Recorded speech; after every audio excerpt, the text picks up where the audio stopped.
एक ऐसी देवी जो सुबह कन्या, दोपहर युवती और शाम को वृद्धा बन जाती है। जानिए धारी देवी की वो कथा जिसे सुनकर रूह कांप उठती है। कहते हैं कि धारी देवी 7 भाइयों की इकलौती बहन थी। बचपन में ही माता पिता के देहांत के बाद 7 भाइयों ने धारी देवी की देखरेख की। वो भी अपने भाइयों की खूब सेवा करती थी।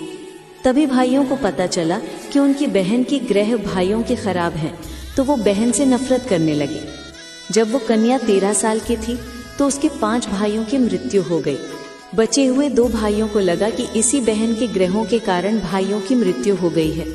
फिर उन्होंने रात्रि के समय में कन्या की हत्या कर दी और उसका सिर धड़ से अलग कर दिया। सिर और धड़ को गंगा में बहा दिया। कन्या का सिर बहते हुए दूर धारी गांव में पहुंच गया। प्रातः काल में नदी किनारे एक व्यक्ति कपड़े धो रहा था।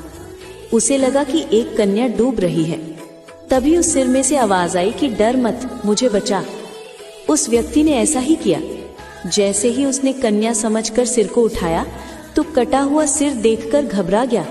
फिर सिर पर से आवाज आई कि मैं देवी रूप में हूँ, तो मुझे किसी पवित्र स्थान पर पत्थर के ऊपर स्थापित कर दे।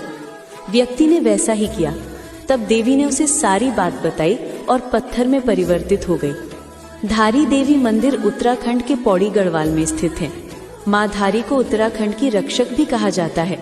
धारी देवी मंदिर में स्थित माता की मूर्ति सुबह कन्या, दोपहर युवती और शाम को बूढ़ी महिला के रूप में नजर आती है।